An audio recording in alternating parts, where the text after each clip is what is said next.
Okay, over to you, Duane. Greetings.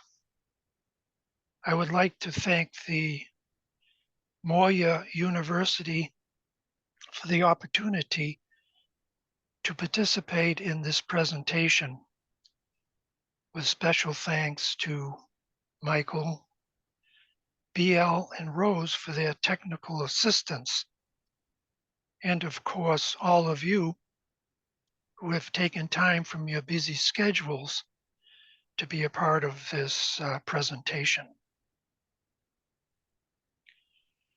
Now, we made a decision at our last presentation to sort of shorten a number of the quotes and occult minutiae and allow for more questions. So we will be implementing that. Now, as we start, there's going to be a little recapitulation and repetition so that we can sort of ease into this new presentation, but bring any first timers sort of up to speed. So thank you all, and let us move forward.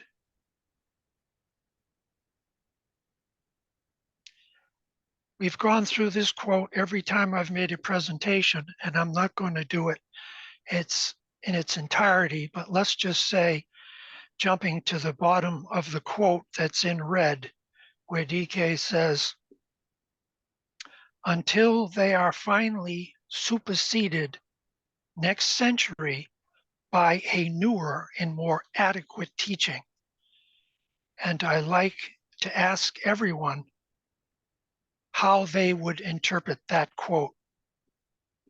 And as I've shared, to me, a part of it would not simply be new and dynamic information, which is important, but how it's presented using tabulations, colored graphs, and most importantly, when we get into some of the real esoteric work, animations.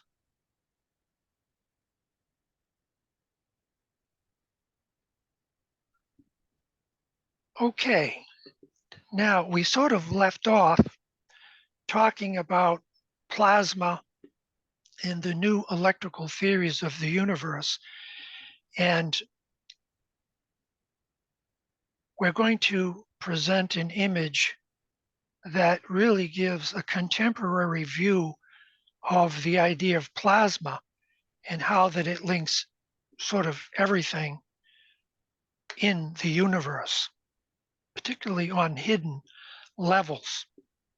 What links all suns, galaxies, and diverse star systems is what you're looking at right here. This is sort of an infrared, ultraviolet picture of plasma with its electrical and magnetic tendrils connecting everything in the cosmos. The brighter points on this image are either suns or clusters of suns. It reminds me of a quote by H.P. Blavatsky in her momentous Isis Unveiled, where she said, "By the radiant light of the universal magnetic ocean, whose electric waves bind the cosmos together, and their ceaseless motion penetrate every atom and molecule of the boundless creation." In this next image, we hear and see a description by DK of the similar macrocosmic outline. And this can be applied equally to our tiny microcosm, but it really relates to a planetary logos, a solar, or a cosmic logos. Quote, energy is a life fluid circulating throughout the entire body of the logos and vivifying, therefore, even the tiniest atom in that whole. It is valuable to endeavor to grasp the picture and to vision the wonder of what is transpiring. Now, granted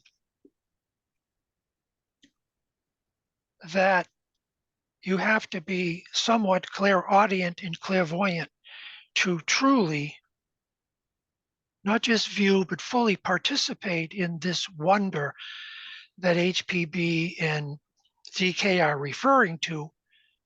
But we're going to, in small and perhaps inadequate way, show how the rays in the planes, A, are constructed, and then a little later, how the rays in the planes might look animated.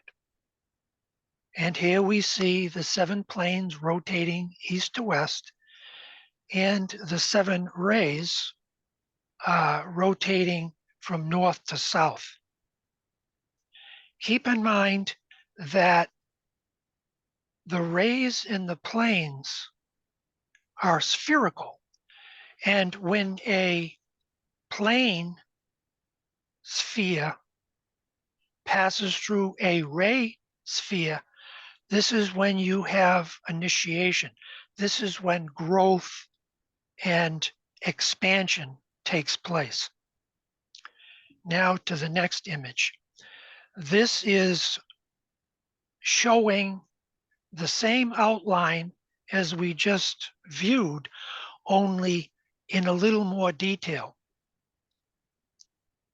You have the rays on the left, you have the planes on the right, and they are given electrical properties, or they have electrical charge.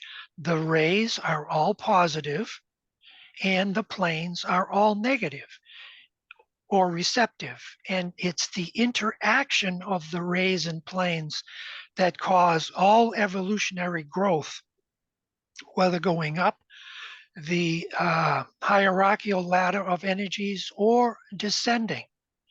Now, if you look at the rays in the planes a little closer, you'll note that although there is this main polarity of the rays and planes, positive and negative, when you take the 7 rays as an example and take them separately, you'll see that ray 1 is positive, ray 2 is negative, ray 3 is positive, 4 negative, etc. And it sort of defines what we generalize by the masculine rays, the feminine rays, the 1, 3, 5, 7, the 2, 4, 6. But they can be broken down into polarities. So what you're looking at is a secondary electrical polarity in an overriding positive negative. And what I've just shared, and I appreciate your patience because this is a little technical, but with the planes, you have the same thing. And so when the rays and planes interact, as we're going to demonstrate shortly, they maintain their own identity, but at the same time, they fuse and blend in very curious visual ways. Okay, now here's another demonstration of the rays and planes. Only, according to the Tibetan, the rays in the planes are circular. They are spherical, and a sphere can be populated with any of the 7 rays, and the planes can be populated with any of the 7 planes. But again, for evolution and initiation to move forward, they have to come together. And all evolution is this dance between the positive rays and the receptive or negative planes. And when we get into the chakra system and triangles, we'll see this working out in very practical ways. On the next image, we can see sort of a more spherical representation. The rays on the left, the planes on the right. And this is a quote from Dina 2, where the Tibetan, referring to the all-seeing eye of Shambhala, says, "It is a world of pure energy, of light and directed force. It can be seen as streams and centers of force, all forming a pattern of consummate beauty." Again, we may not all possess clairvoyance and clairaudience in its higher form, but it's impossible to be an advanced meditator without having flashes, without either seeing visions or moving into colors and notes, because all these 7 rays and 7 planes also have their unique notes.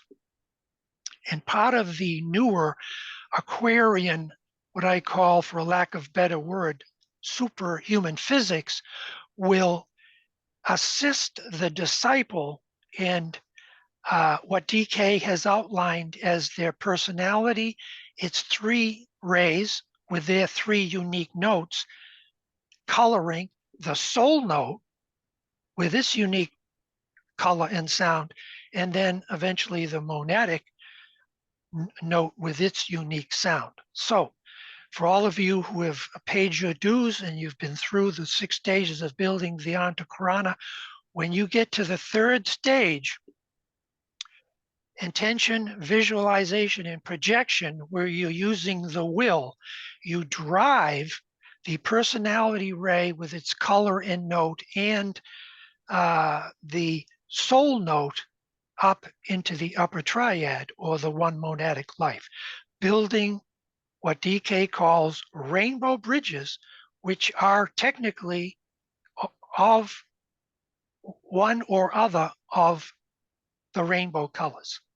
Okay, so now before we get into the actual animation, let me just say this.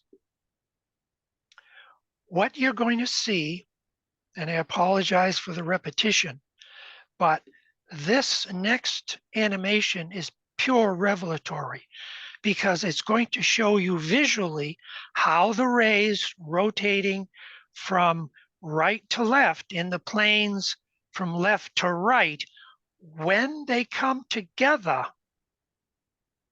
they create the most exquisite petal formations that you don't see at one time, but you will see at another time. In other words, DK says that the chakras that we have been taught to study and understand are really vortices.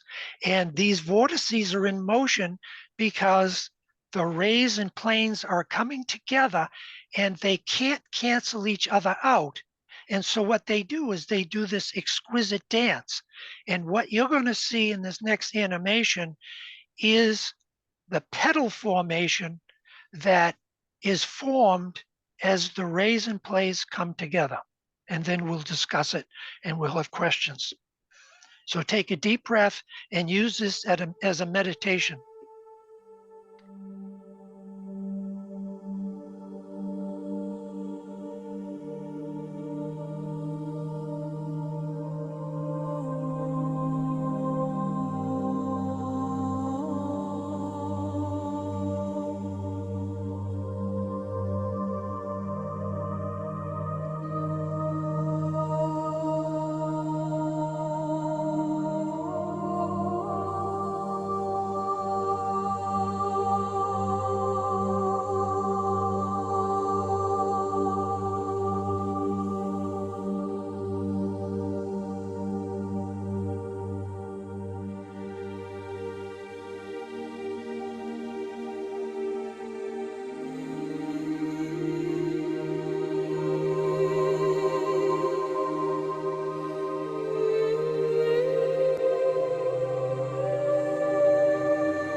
Now, before we have any questions, I just want to make this one comment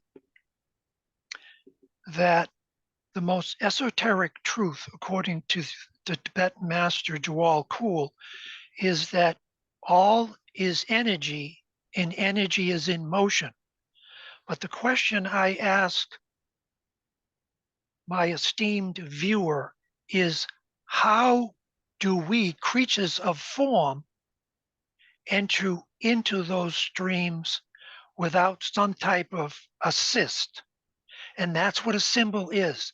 A symbol, like the one that you're viewing right now, is like a still picture of energy that really was and is in motion all the time. So to consider the idea that all the chakras and the four centers that we study and meditate on, which is an important and preparatory stage, will eventually come alive and you'll enter into energy that's rotating, energy that's organic and in motion. So excellent. Are there any questions? I don't see any yet.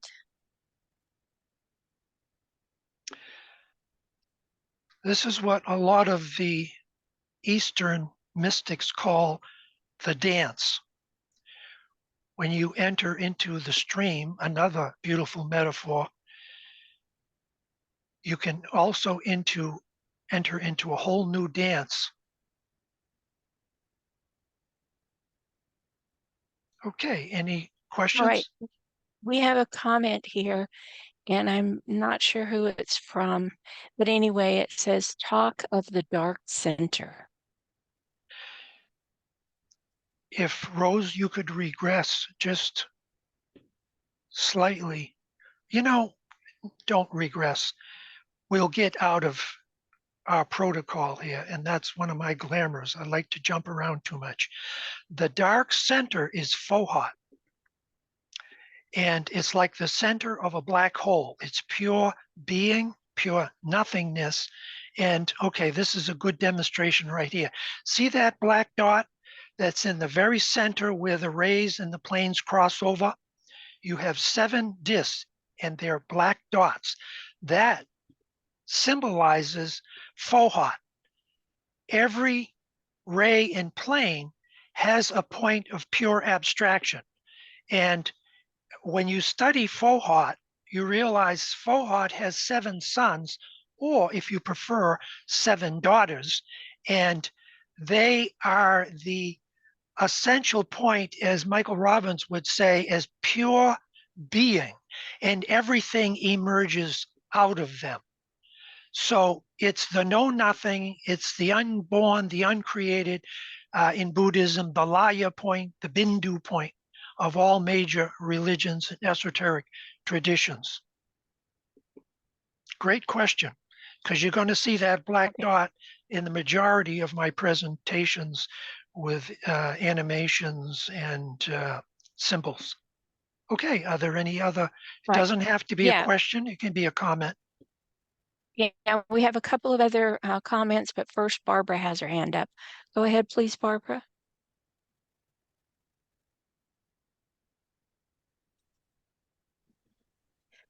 Barbara, you're... It's in some of the sacred geometry, it is said that the rays participate more in geometry than do the planes, that the planes seem to be more of a diffusive energy. So I'm wondering if the on the Buddhic plane, for example, there can be just diffused Buddhic energy, or there can be a Buddhic body that seems to be formed more by the rays. Well, that is a very important statement, and I agree with it, that the rays and planes, you have to consider the subplane. Can you, Rose, go back to the overall. Okay, go to number 11. Now, this image is very powerful because it shows the 7 rays as a spherical composite. And you see the monad coming from the cosmic astral or coming from the cosmic mental plane. It comes down, and it's from that monadic level all the other sheaths are created. But if you look at it carefully, you'll notice that at the higher rays, they're more organic. And as they come down, and every ray is represented there with its color. First ray red, second ray blue, 3-ray green, 4th ray yellow, etc. Can you see the triangles beginning to form where the violet is? And there is what is called, well, what I have called, let's be clear, occult cooling, that these energies can be like rivers of fiery light, but as they cool, as they are stepped down to lower subplanes, they begin to take on the geometric forms that we understand as sacred geometry. Every ray in every plane has its sacred geometry built into it, and it depends on what level you're operating. So that was a terrific question. Thank you. Okay, then Any we other have some comments? other comment. Yes. Maria says, was the energies of the animation responding to the music? It seemed so. There is in music and in visual animation what is called aliasing, and there are other words that may be more appropriate, but what it is that the human mind, looking out through its eyes in an ocular way, it can only assimilate so many frames per second. And what happens is when you have rhythmic music added to animations, what happens is the human mind begins to interpret what it thinks it sees. It begins to superimpose subjectively over the actual image additional sensations or impressions. And this is a perfect example of how invocative, not just a still symbol, which can be very powerful and have been used for thousands of years historically, but an animated symbol.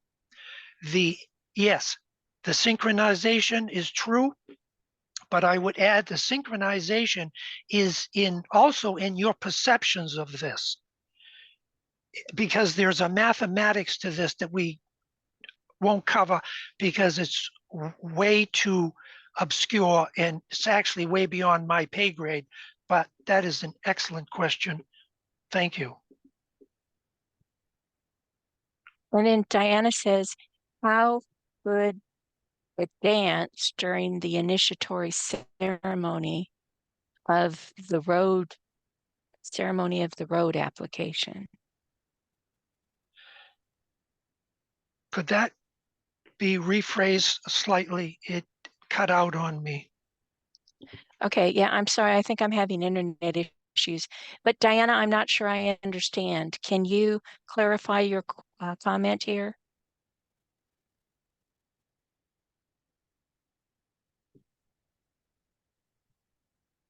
It's how could be the dance during the initiatory ceremony of the road application?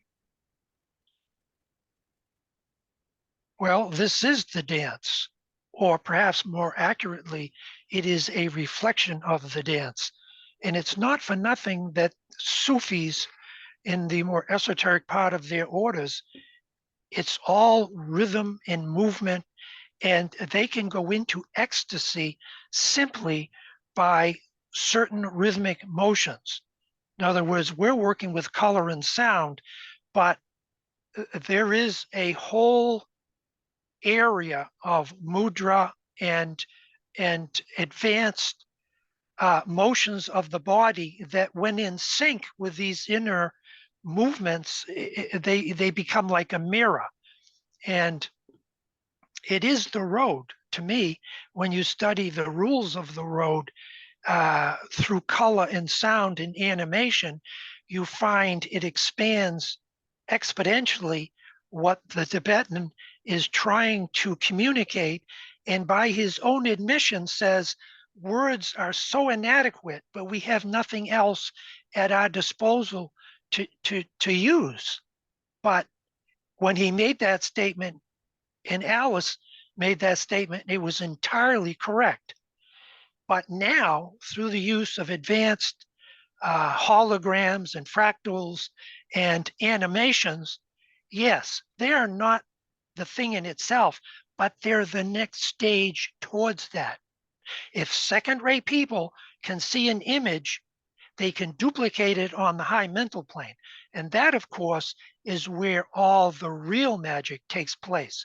What we're doing here is trying to impress your sensitive bodies with images that are in motion, but it requires each observer to take it onto the high mental plane before the real magic kicks in. But many people looking at this image can do it at the same time. In other words, I shouldn't be saying when they take it, they may be taking it to the mental plane right now. So I apologize for that oversight. Any additional comments? Yes, James says, does DK say whether energy and matter are the same thing, just vibrating at different rates, matter at a slower, lower rate? Absolutely. Absolutely. And we have to learn to see what we have always been taught is inanimate, fixed, and stable. And this is why we always inject in these presentations the new work in the quantum sciences, because they demonstrate without the shadow of a doubt that we live in a quantum soup and nothing is real. It's all an illusion. My voice, what you're looking at. But the question is, how do you interface the elusive ego or the little self with ultimate reality without intermediary steps, or what I like to refer to as Jacob's ladder? Yes, excellent. Thank you. Okay, Joe, I see your hand, but hold on just 1 minute. I've got one more comment from Francis. He says, is the dot the total everything and the total nothing on all planes all at once? Yes. And this is where Michael Robbins and I used to have hourly debates on how do you describe the indescribable? And Michael, I love him, and he is so far beyond my pay grade on many levels. He used to try, he, in my opinion, and he would acknowledge this, you can only allude to that. But that man with his Aries and with his first ray, he was so persistent, and year after year, to the benefit of all those who participated in his beautiful programs, especially around pure being and the principle of directed purpose. That's all you can do, is allude to it. And that's really all you can do in any of the teachings when it comes down to it. Nobody can give you enlightenment. But as HPB said, the masters give us 7 keys, but those keys have to be turned 7 times, and only the disciple can turn them. Thank you, Francis. Excellent. Okay, Joe, go ahead. I see your hand up.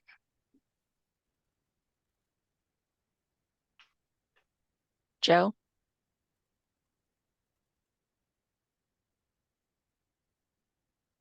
She might be Joe able to. Garso. she might be able to hear us, but for some reason doesn't have the auditory. So let's just take another comment and Joe can jump in right after that. She's the last one. Oh, okay. I know, Joe, it's going to be a good comment. Well, she must have stepped away. Okay. Well, there we go. There we go. Yeah, I couldn't unmute myself. Complicated because I'm trying to pull four things together. That black dot, the Sushumna, Fohat, and I'll stop there because you get the idea, I think. I'm seeing that channel going up the center of that one image and thinking that has to have something to do with the Sushumna. Absolutely. The three channels, the Ida, the Pingala, and the central Sushumna are very important, and we will discuss that in a little more detail shortly when we get into the when we get into the centers. And at the third, this actually begins at the first and second initiation, but it's not always conscious by the disciple until the third initiation, where that subterranean power of the Shakti, the mother principle, is raised up through all of the other centers and then climaxes at the 1,000-petal lotus or the crown center. And I have no doubt there are many people in this group who have had Kundalini experiences. And although it's not usually an area of focus I go into, it's important to know that everything that I have ever shared or outlined is a prelude to that stupendous moment when you've made contact with the soul, and now Shambhala is descending from the upper reaches of the triad down into the soul, which is expanding its parameters exponentially. So thank you. Excellent, Joe. Okay, now we're going to jump to the next animation. But before we begin, I just want to say this is also another animation of the 7 rays, or it could be the 7 planes, and how they undulate, vibrate, and go through their dance. And there's more than one way to look at the rays, and this is really quite a spectacular animation. And I wish I could say that I did it, and I don't know the artist, but it's fantastic. So use this as a meditation.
quick comment here before we enter into our share.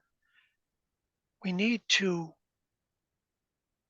sense the rays and planes that are like conical shells. They undulate, they palpitate, they rotate, and they go through these exquisite spiral motions. And if you center your attention on that dot in the very center, that lighted golden white, you can see that continuously emerging as points of flashing light out of the inner sphere. And this is how the rays and the planes actually coming from Fohat, which is the know nothing, they emerge as little points of light, and then they expand their rings past naught, which is beautifully represented here, like the blue and the gold, and they create their little sphere of activity and where they will work for a given cycle. Okay, questions, shares? Yes, we have a comment from Stefan, and he actually posted it right as you started your video. So he says, may I suggest that when Sufi use their motions and sounds to create a synchronicity among them, similar to schools of fish and flocks of birds and metronomes and meditators bringing their heart rate in sync, would that be part of our evolving soul consciousness and ray magic? Your images are very stimulating. Absolutely. If these images do not stimulate, let's see, 57 participants sensitive, then I have miserably failed. And if I'm imparting just information, you've all been cheated, not out of some monetary fee that you paid to get in here, by something far more valuable, which is your time. And the planetary logos, the monad, the soul, they have their own unique rate of vibration or heartbeat.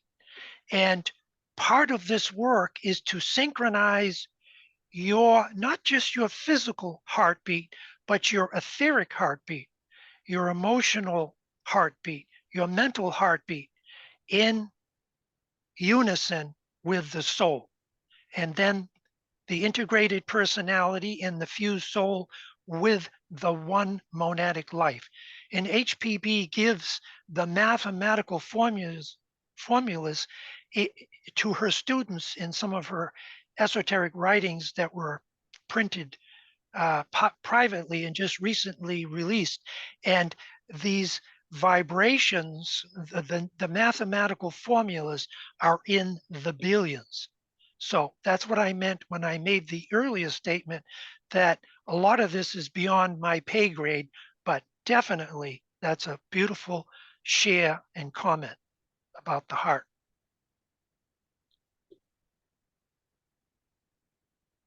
Okay, BL, any additional? Yeah. Maria says how wonderful it would be for someone to invent a kaleidoscope that would show an intersection with 7 rays and the 7 planes. Haven't you kind of done that? The question I asked her, has she ever attended any of the University of the Seven Rays conferences before they went online? Has she ever seen my light weaver? Possibly not, because that is exactly what I have done. She says no, but let me put your light weaver website in the chat for everybody.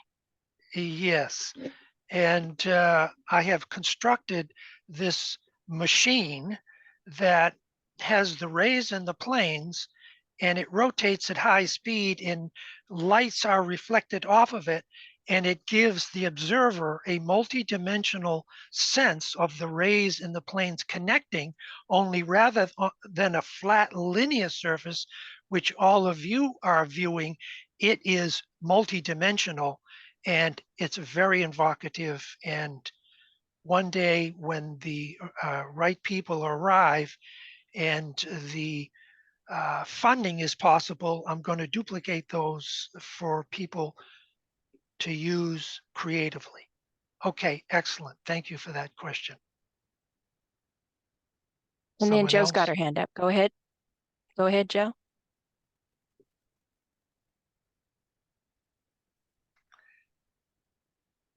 She has the Joe? gremlins in her computer this time around.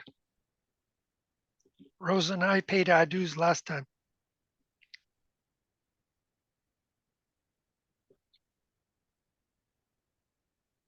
Okay, well, we'll go to any additional comments or questions while we're waiting. It's, Oh, it's, she's there.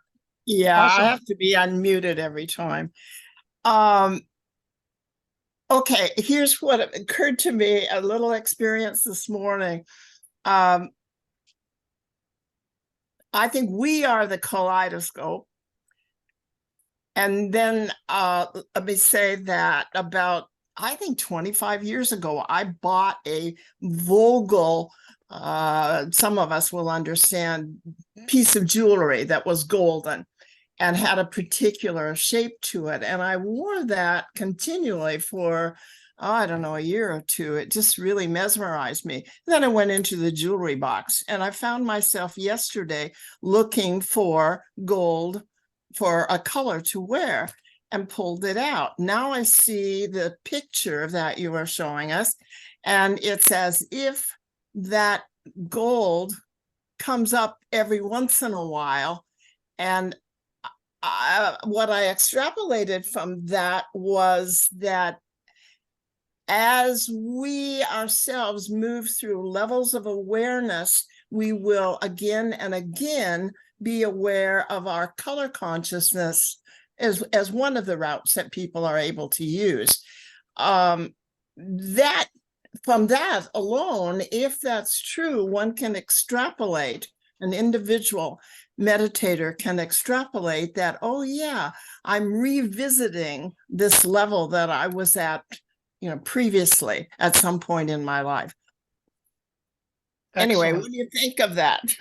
Well, I'm familiar with Marcel Vogel's work with crystals. He operated for quite a while out of the Bay Area, and he was a brilliant scientist before he became interested in the power of crystals.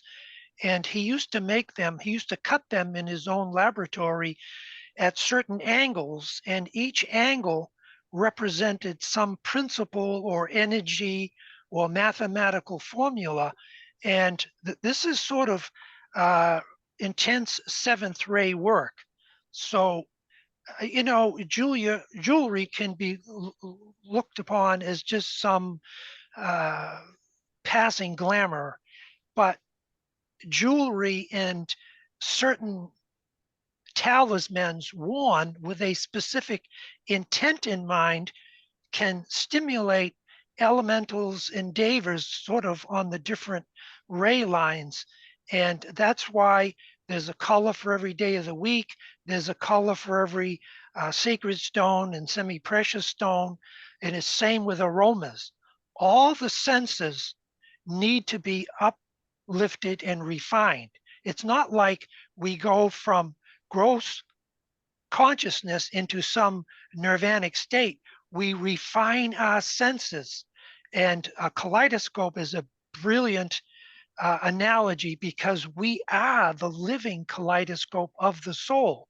And when we contact it, we realize it's not fixed. It by simply sort of to create an analogy here, by turning our vision, by turning and tuning our level of observation, this huge kaleidoscope, not only of the soul and the personality, but the monad, the entire solar system is nothing more than a kaleidoscope or where all these entities are musically creating these compositions and this beautiful symmetry and mathematics and geometry.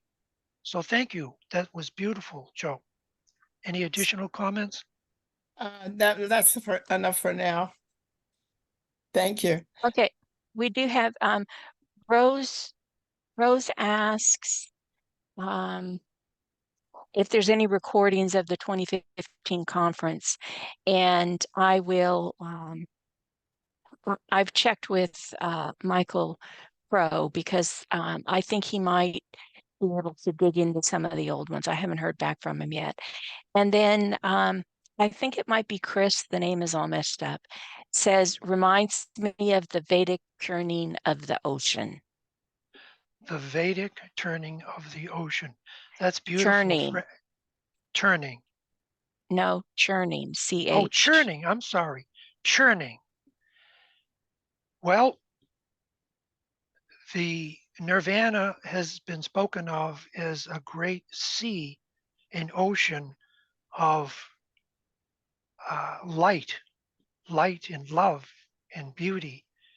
And the Vedas are some of the most ancient, poetic, and yet scientific descriptions of everything that we study, and in many ways has been stepped down, like the Bhagavad Gita, for the Western mind through Western esotericism.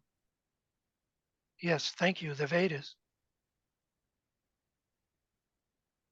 Magda says, I believe that the dot equals Fohat equals pure being can be experienced when all radiatory stages of astral happiness and soul joy and monadic pure bliss stages of the integration are conquered, meaning when fourth initiation is reached through internal and external fires activation in every atom.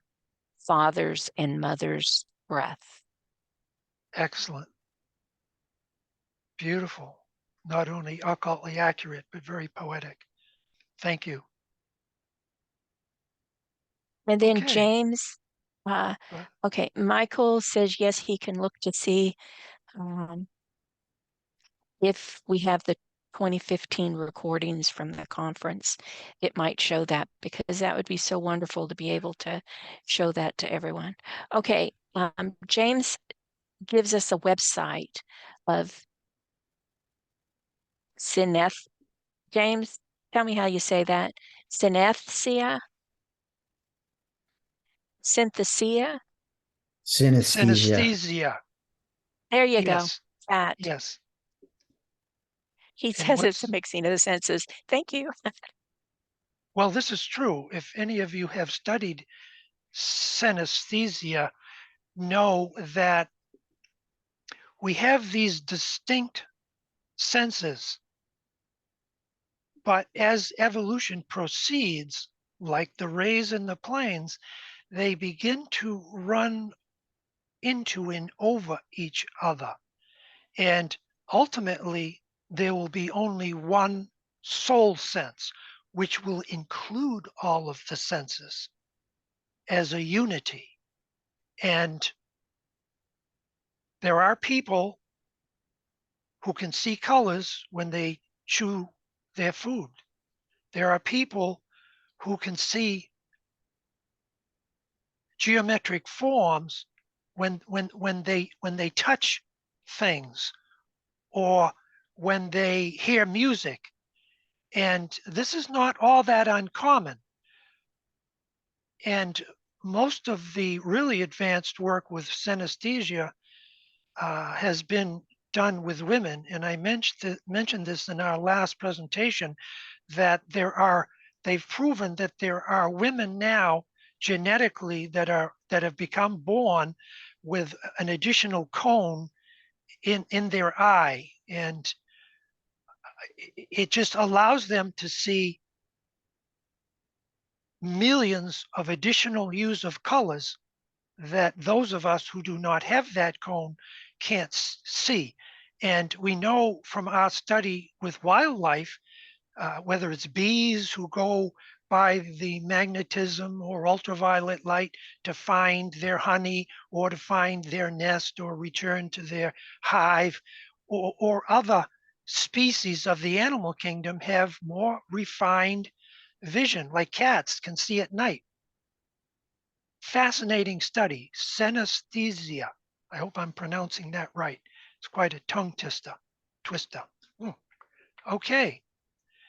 So the one last thing I wanted to make as a comment here. I just want to add. Yes, please do. Sorry. James says that he's always seen colors when he thinks of a letter or a number. Awesome. One day we may seek his services to teach us how he does it. Thank you, James. Okay, one last comment on this animation that we just saw. Now, did everyone notice that the earlier animation was definitely very second ray? It was, I think, an ohm but it was definitely along the second ray line. Now, on this animation, I changed the music to something that I wouldn't say it was entirely first ray, but it was more dynamic. It clipped along at a higher speed. So it's not uncommon when you match and combine certain colors and images in motion with certain types of music, you get different results. Okay, excellent. We're on to the next one. Now, this is a beautiful fractal, and I wish I could say I designed this, but again, I do not know the artist.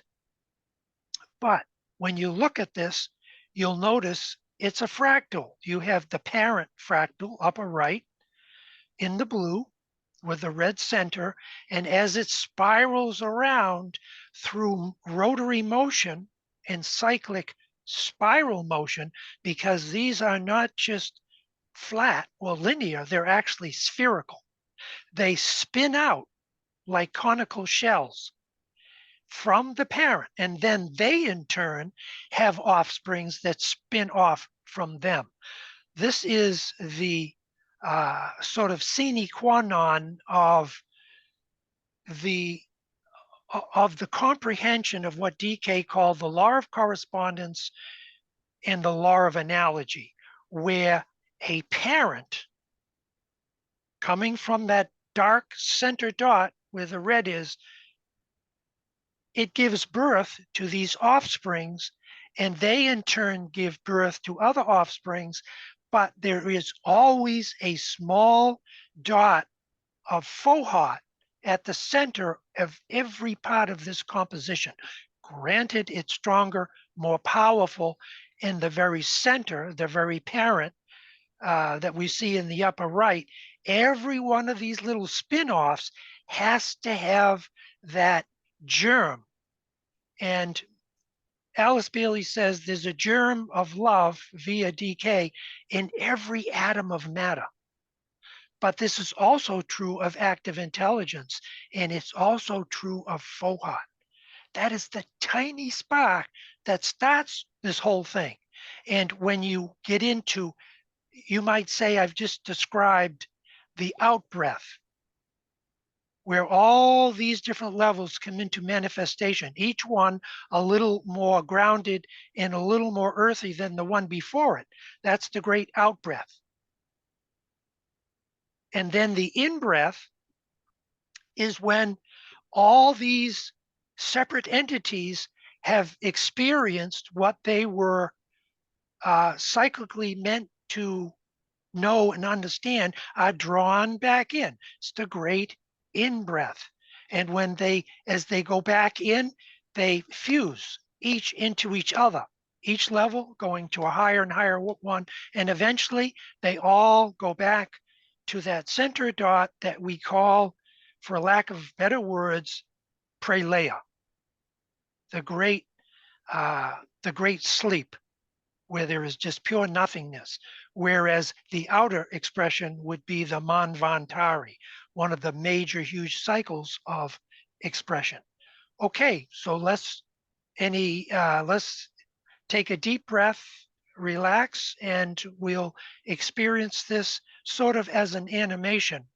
And it's one of my favorite because it has Michael Robbins, one of his favorite musical renditions of, is it Hallelujah?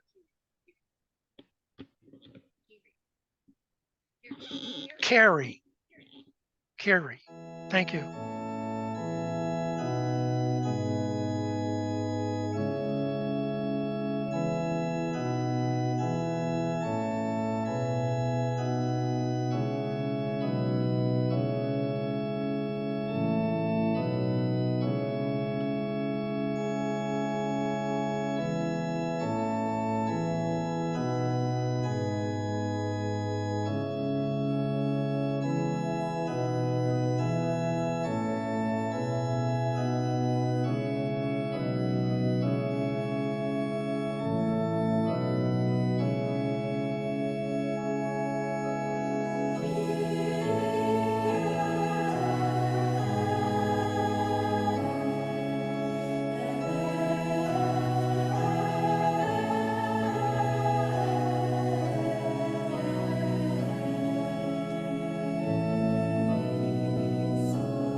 Okay, excellent. Could you bring that back up, Rose, the previous one?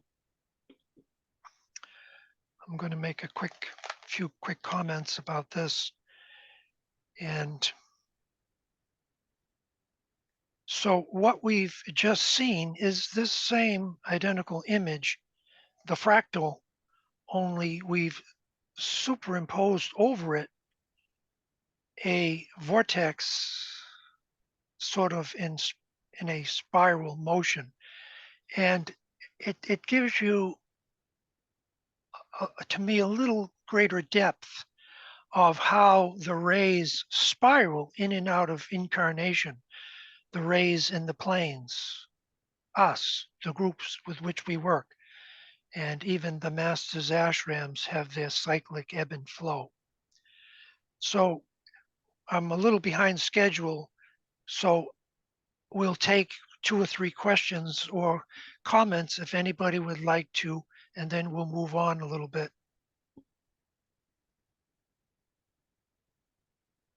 I don't see any. Oh, here we go. Anna says the rotary and spiral cyclic rays motion produce the forward moving evolution of the consciousness of the planes. Absolutely. That's an excellent comment, Anna. And in Cosmic Fire, the Tibetan goes into exquisite detail how Ray 1 is progressive motion, which you might say is the shortest distance between two places. But in another way, it's actually no motion at all. It's pure stillness. But that will require another presentation to go into. Ray 2 is cyclic, is rotary, is cyclic spiral motion, and Ray 3 is rotary motion. So to see something rotating can give you an idea of how the third aspect of deity works. The other two, how the other two rays work. And that will deserve a special presentation also on its own. So any other comments or questions? Okay. What we now are viewing is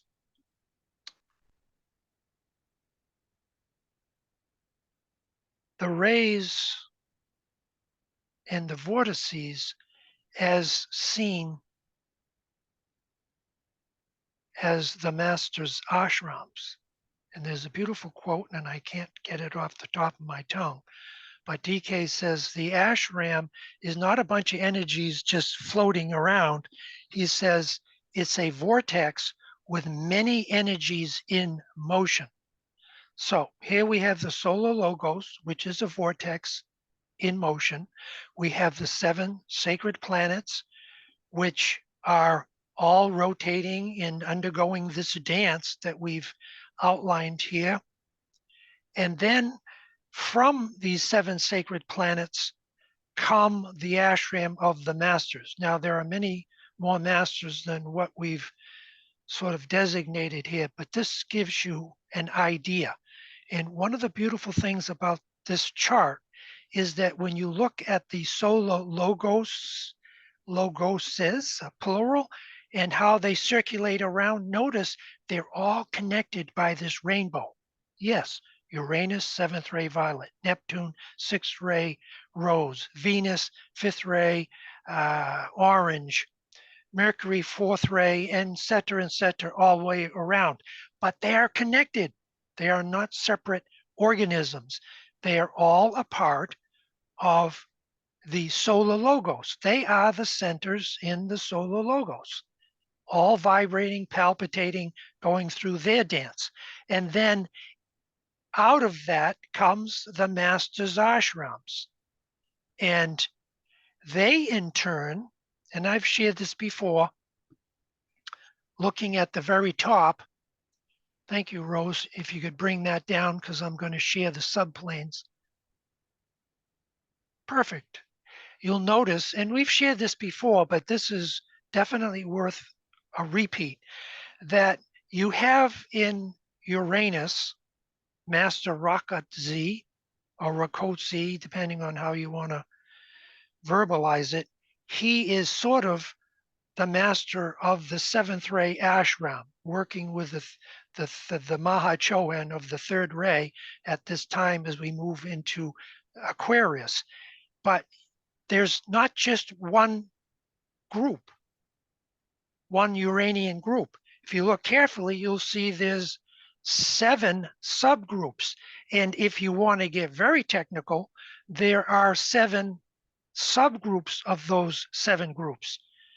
And I apologize for the repetition, but if you're in a particular group of disciples and you have a lot in common, but then all of a sudden there are strong variations in how reality is or how things should be, it's often because they may be in the 7-3 group and you into the 7-4. So their 7th ray would be expressed more articulately through the 3rd ray, active intelligence, through mental forms. But if you're 7-4, you may have that same powerful 7th ray influence, but you may gravitate towards the arts, culture, civilization, all the things that we know that go with the 7 rays. Okay, good. So let's go to part 2, and we may not finish this, but we'll get partially through it. And what we're going to do is take sort of everything that we've outlined, which is primarily macrocosmic, and now we're going to apply it to the microcosm. So we're going to get into the science of triangles here, and we've shown this image, but it's important to recognize that the image on the left are all vortices. All of the triangles between these centers are vortices. And it's all right to use these fixed discs because it is entirely occultly accurate, but it's more of a 5th ray presentation. And much of what you're experiencing here is a 5th ray foundation, but overlaid with the 4th ray. But I don't mean 4th ray is just art. I mean 4th ray as an avenue of entry into the intuition. And somebody brought that out earlier. The 4th ray, you cannot fully understand the 4th ray until the 4th initiation. And that is a beautiful place, no doubt, to be. Okay, so on the right, there are electrical potentialities. Yes, this is the next image. So what I've done here is what I did with the rays in the planes in an earlier image. Now you're looking at the centers which are made up of the rays and planes. Remember how we saw the rays and the planes overlapping, creating this beautiful lattice work of look like petals, but then they disappear into this amorphous rotating mass of energy? Well, you're looking at a representation of every center, again, in a fixed form, but it is in motion. And the triangles that have to be activated between these centers for the disciple to pass through the initiatory experience is demonstrated here. First initiation, sort of on the masculine side, alta, major, throat, sacral, and on the left side, and then on the right, you have the feminine initiations, ajna, heart, solar plexus. Okay, so at the first initiation, sacral energy elevated to the throat, brought down to the base of the spine, then elevated again to the sacral center, up to the throat, is how this is initially launched. And people undergoing the first initiation are working on this triangle, and they may not be conscious of it. In other words, you don't have to know the technicalities of the occult path to be able to experience it. But if you have a more scientific bent, this isolated minutia is part of a greater mosaic that's really quite creative. Okay, what happens when the energy circulates between the sacral center, the throat, and the base of the spine? Elementals, tiny lives that are involutionary, that are trapped down in your sexual center, are finally liberated by being drawn up to the throat. And paradoxically, this is how the throat center becomes stimulated, not simply because it's a higher organ, but because now it's being fed by the sacral center. Doesn't mean you have to be celibate, doesn't mean that you can't express yourself sexually, it just means it's not dominating you. Okay, second initiation, and I'm going to go through this quickly. It's the solar plexus to the heart, to the base of the spine, solar plexus to the heart, base of the spine. And when that triangle, energy is passing around that triangle faster and faster, it becomes a vortex. So here you have the centers are vortexes, the triangles are also vortexes. So we will come back to this many times, but always from a slightly different point of view. Let's jump to the next slide. Now, all these centers and all these triangles have to be grounded, and they are grounded in the etheric body. And then eventually from the etheric body, they're grounded in what is called the nadis. And then from the nadis, they are eventually grounded into what is called in acupuncture, the meridians. And I apologize if there are esoteric healers here because I'm sort of oversimplifying, but it's nevertheless true. And there are all these electrical channels that must be opened when they have too much energy going through them, or strengthened when there's not enough energy going through them. And we will return to this chart in future commentaries.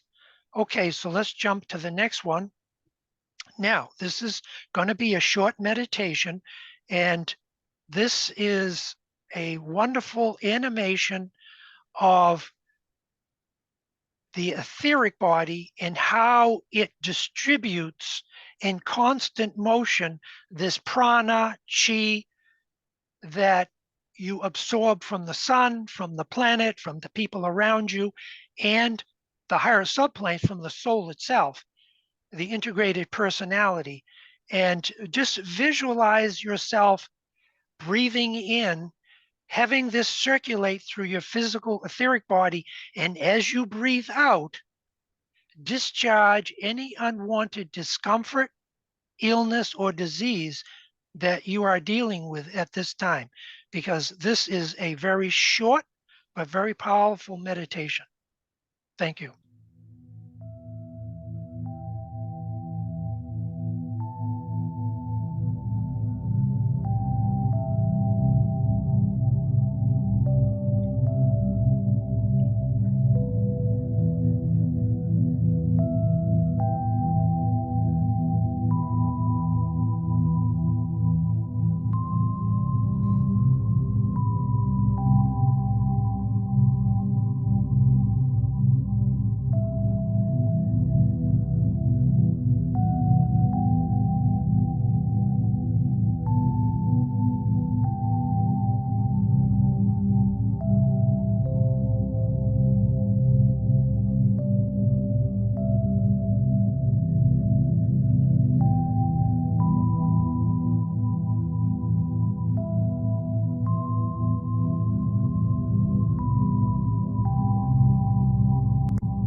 Okay, excellent.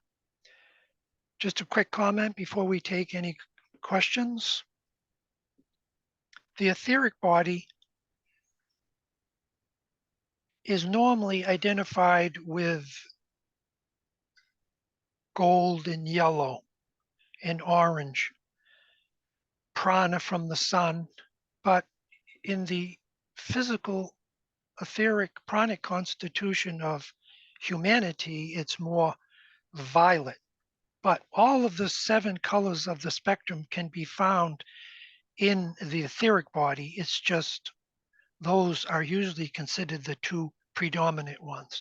And as you evolve, the violet becomes more rarefied and ultimately becomes what DK calls translucent lavender. Okay, great. Any comments or questions? Yes, we have a couple of comments. Magda, and she typed this right before you started your presentation on the etheric there. She said, so it probably relates to the previous discussions. It says, could we speculate that when the dot is black, we are in the pralaya phase, and when the dot is white, light, nirvana, Vedic ocean, we are in the manifestation phase? Absolutely. That's a beautiful way to share that truth. Excellent. And Thank then Anna says, interaction of the latent and pranic energies. It's that breathing. Yes. One of the most important sciences in Raja Yoga is the science of the breath. And without getting into a big to-do, when the individual breath of the human being through concentration and right interior focus is strong enough, the individual breath begins to merge with the group breath, the soul's breath, and the breath of the hierarchy. Because there is a breath, just as there is a heartbeat. Yes, tremendously advanced and evolved from what we're familiar with, but definitely real. And that's one of the keys to initiation, is the ability to, without forcing, using the right and proper breathing exercise for where you are on the path. And that's what a senior disciple in the group or the master can share or dispense, because they know, to step back a few of our shares here, they know what centers are activated or which triangles are now in the process of being affected. Okay, great. Excellent. So I we're don't going to go see any ahead. other comments at this. Okay. Sorry, I was just going to say, I don't see any other comments at this time. You can skip this, Rose. We'll just go right to this next one. Is this the correct time, Rose, or is this the correct time? Okay, thank you.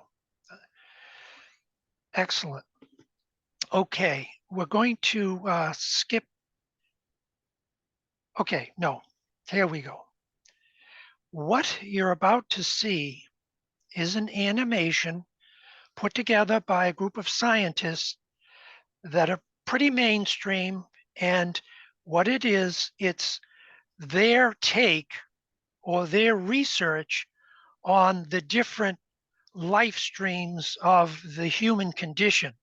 In other words, we're not all simply evolved from Neanderthal man. There were many experiments by the hierarchy who sent these waves of sacrificial egos to the planet Earth millions of years ago that overshadowed animal man and women. And we're not going to go into that too extensively, other than say, as these overshadowing Venusian saviors affected the physical etheric body, the body changed. The body became more refined, more elevated. The senses became more aware of its environment.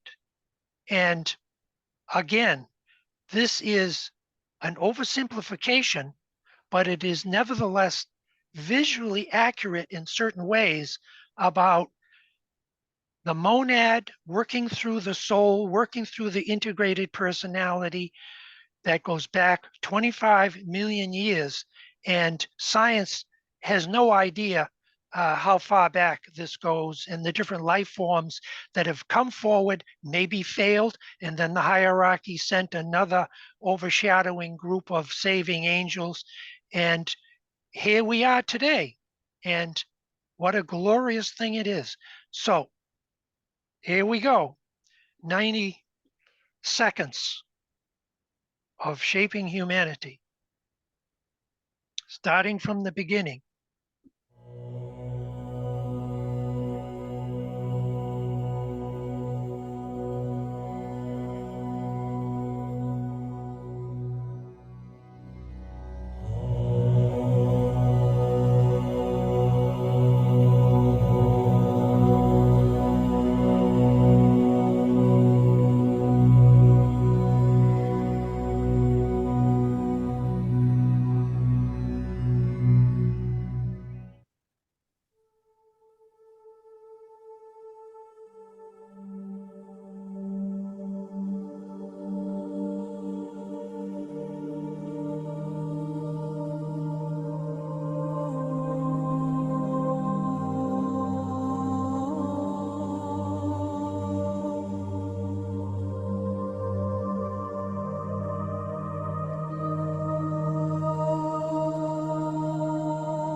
For all of the historical flaws, excuse me, of this animation, it still conveys a sense of the timeless and the beauty of the evolutionary process. Now, granted, it's not just the evolution of form that we're most concerned with, it's the evolution of the emotions, the mind, and ultimately the evolution of the soul itself, which, according to the ageless wisdom, was borrowed. And even though we say it's disintegrated at the fourth initiation, starts at the third, culminates fully at the fourth, there are others who say that that's only part of the story, that the angel that sacrificially gave its life to be an intermediary between us and the monad now can go back to its evolution. It played its part. And this all falls under the law of sacrifice, of the greater overshadowing the lesser. And the sheer beauty of where we're at right now. And it's just can take your breath away if you can just touch that stream of evolution that is not just going back in time, but where we're going in the future. Okay, any comments or questions? Joe asks, will we be returning to some of these depictions for deepening understanding? thinking particularly of the slide you said MDR loved the music. It Oh, seemed to absolutely. emphasize to me the life and matter and the solar plexus, probably prana, and the splenic center eventually.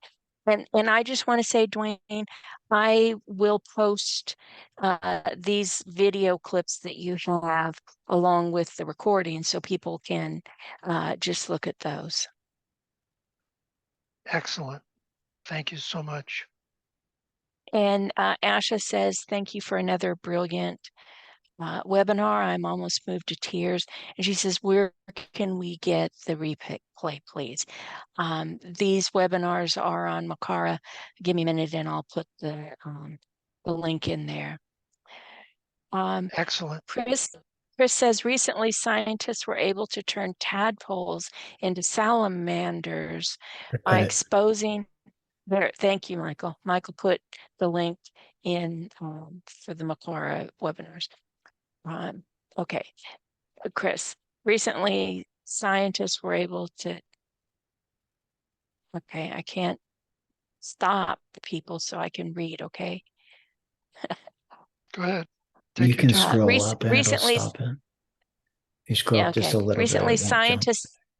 Recently, scientists were able to turn tadpoles into salamanders by exposing them to a specific frequency, thereby illustrating the effect of tone and sound altered DNA.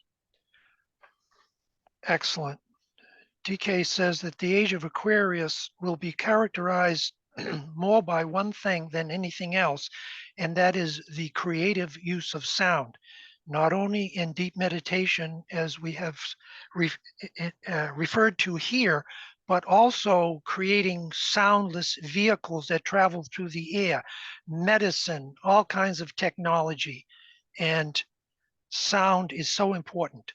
And let me say this before we conclude with one last video, and that is that NASA and cosmologists, physicists, and other scientific areas of research have proven that our sun is genetically putting out energies that they did not detect in earlier experiments and research, and that our sun, understanding there's 3 levels to our sun, but the most dense, the pranic, as a part of our natural evolution, would be attempting to bring up us genetically to a more optimal level, changing the very chromosomes in our genetic makeup.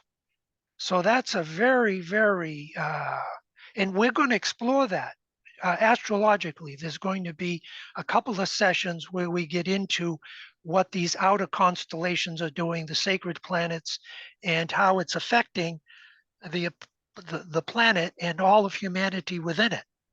And one last statement, we know the ecosystem is changing, and that we have everything shifting through our ecosystem that's out of balance. Well, humanity is partially responsible for that, but also it's the responsibility of the solar logos working through working through all the planetary logoi to increase the radiatory level. And we're going to get into all of ultraviolet light and how it's affecting us in the future. Okay, excellent, fabulous. And thank you so much for, yes. Go I'm sorry, ahead. I just want to say that you have a number of comments on how beautiful your series is here. Maria says, so grateful to have this expansion of the view. Otherwise, I fall into the flatness of my current perspective. Stefan, and I'm sorry if I murder this, says, ich bin ein Glurkenklicker. He's going to have to explain that in English or I'm going to need Google Translate. And Suzanne says, absolutely riveting presentation, surely a gateway into the coming way of the continued expanded rediscovering the truth. Excellent. And I appreciate everyone in their presence. All group work is made up of every individual, and we delegate responsibility here or there to one or two or several people, but we are the group. We are the combined focused energy that gives these images and these words of wisdom by the Tibetan their power and their potency. So let us close with the next animation, and thank you all so much. I send my light and my love, and we will meet again.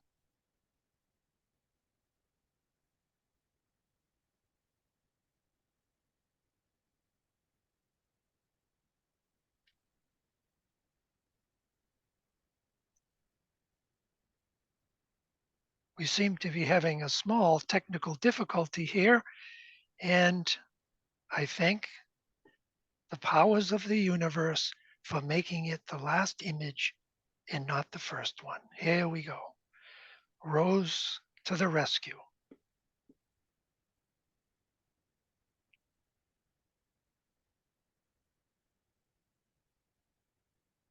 Well, unlike, there we go.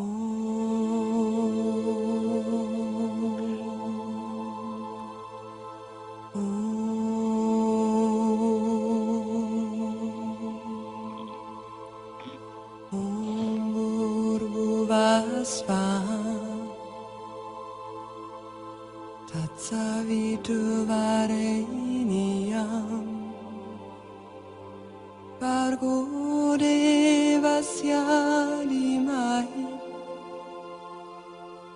Yuyona prachodaya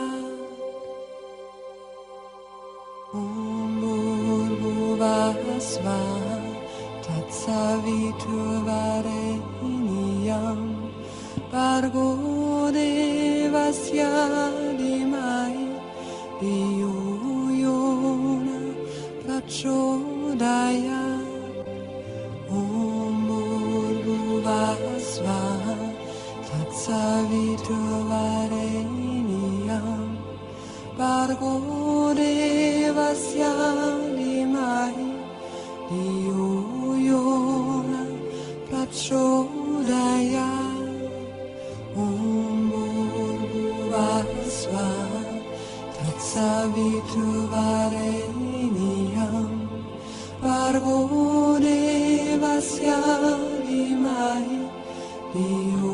Yuyona prachodaya Om Bhurvasva Tatsaviturvarenyam Bargo devasya limai Yuyona prachodaya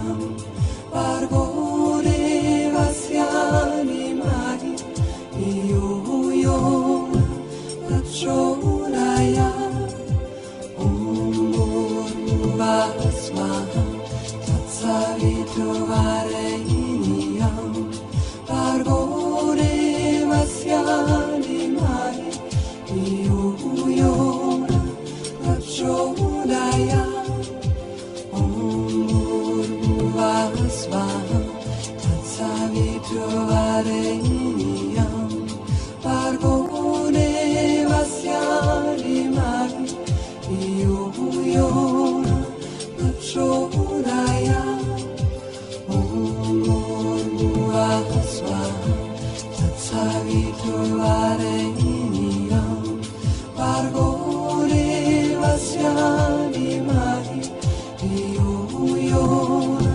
prachodaya Om Bhurvasva Tatsaviturvarenyam Bargo devasya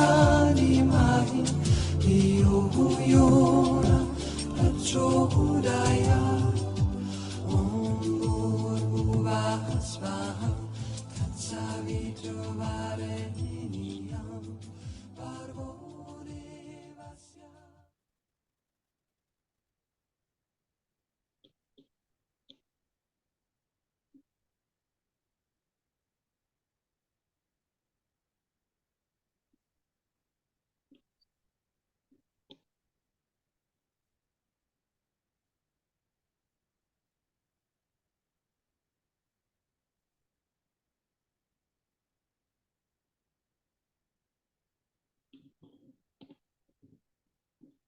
Michael has put the information on where you can find the webinar, when the next webinar is, and everything there on in the comments.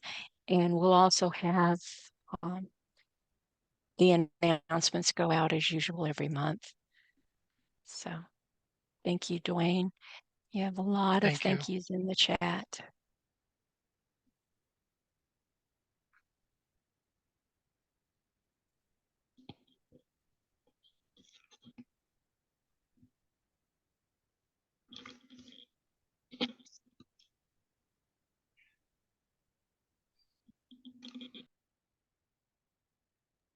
And I can send the chat notes out to Duane and post them too, unless you want to. I just usually just edit them some and then make sure that the main statements are in them. Okay, would you like to do that then, and send it to me, and I'll get it all posted. Okay. So, all right, thank you, everybody. And the other thing and thank is you, especially Duane. And Rose, if you want to send the Etheric video, because that's way better audio than what I added to it. It's perfect. You could send that video with the audio. Okay, Rose says okay. Grazie. Grazie, grazie. Live. Big love. Thank you, everybody. Goodbye.